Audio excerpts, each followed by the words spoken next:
Hello everyone, welcome to the channel Understanding.Concepts.Of.Physics.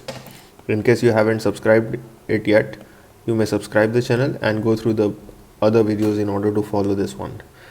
Today we are going to solve two numericals, okay, and both numericals are based on emissive power, and you can just check the other videos in order to understand emissive power in a better manner. You can pause the video and you can go through the question.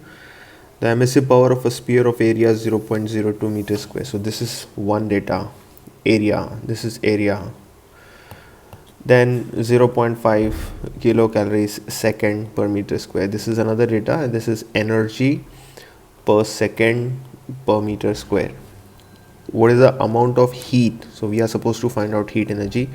And the last data is time, that is 20 seconds. So in all we have 1, we have 2 and 3 data given, and we are supposed to find out this heat. So let's see. So area is given 0.02 meters square. Emissive power is given because they have mentioned about emissive power. So emissive power is 0.5 kilocalorie per second. Time is given in second, and they have asked us to find out Q, that is the amount of heat energy. Very simple. Emissive power is given by Q upon AT. This is one of the formulas we discussed in theory. Q is equal to, now this A goes this side and T also goes that side, so you get Q is equal to EAT.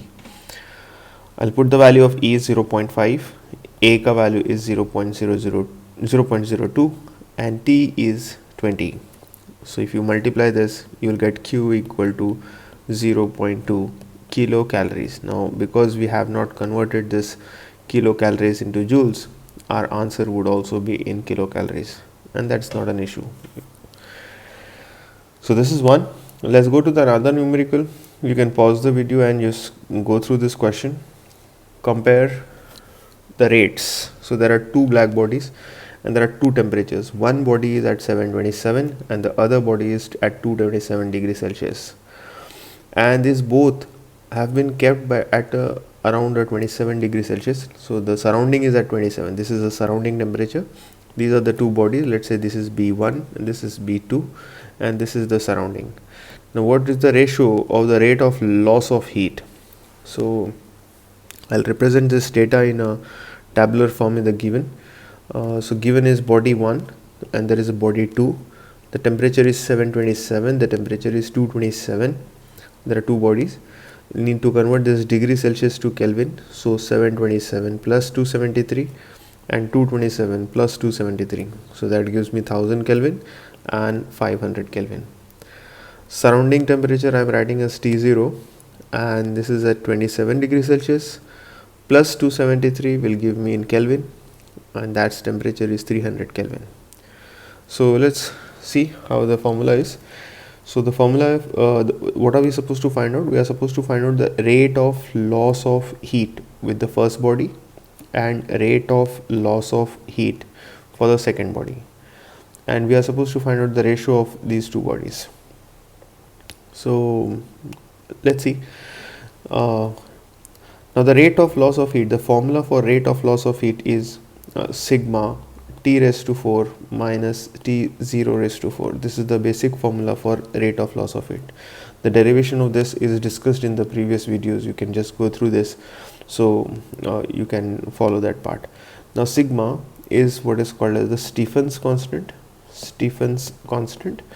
And the value for Stefan's constant is 5.67, 10 raised to minus 8, and the unit is joules per meter square second Kelvin raised to 4. So this is what sigma is, but since we are supposed to find out the ratio, this sigma will also come in the denominator and it will get cancelled.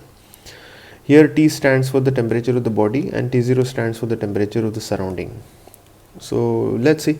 So I'll make two equations of this. Rate of loss of heat 1 and rate of loss of heat 2 will be equal to sigma T1 raised to 4 minus T0 raised to 4 and sigma T2 raised to 4 minus T0 raised to 4. So just the change is what I have written that in white, 1 and 2. surrounding temperature is same for both. Sigma is a constant.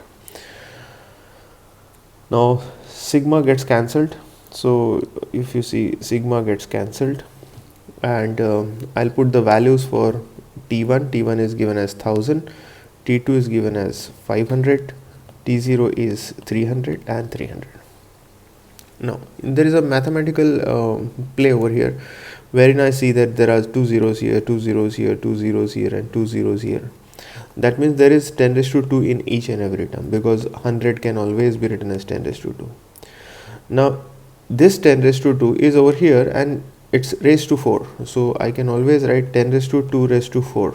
That will be giving me 10 raised to 8, because power and power will get multiplied. So 10 raised to 8 is present over here, 10 raised to 8 is present over here, and 10 raised to 8 and 10 raised to 8. So I can take this 10 raised to 8 from the numerator and denominator outside. So 10 raised to 8 is common, 10 raised to 8 is common. But if I take these 2 zeros, this 10 is still pending. And if I take these 2 zeros, then this 3 is still pending. So 10 raised to 4 minus 3 raised to 4, 5 raised to 4 minus 3 raised to 4. Now in the next step, I am going to cancel this 10 raised to 8 and 10 raised to 8. So what remains is 10 raised to 4, which is 10,000. 3 raised to 4 is that 3 into 3 into 3 into 3, that is 81. 5 raised to 4 is 5 into 5, 5 into 5, that is 625. And 3 raised to 4 is 81.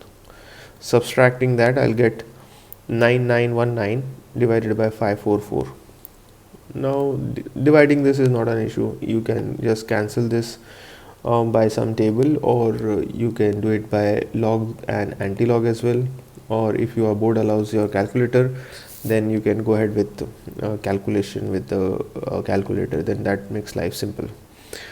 So rate of loss of heat 1 and rate of loss of heat for 2 is 18.23 is to 1. So if there is nothing in the denominator, that is, there is always a 1.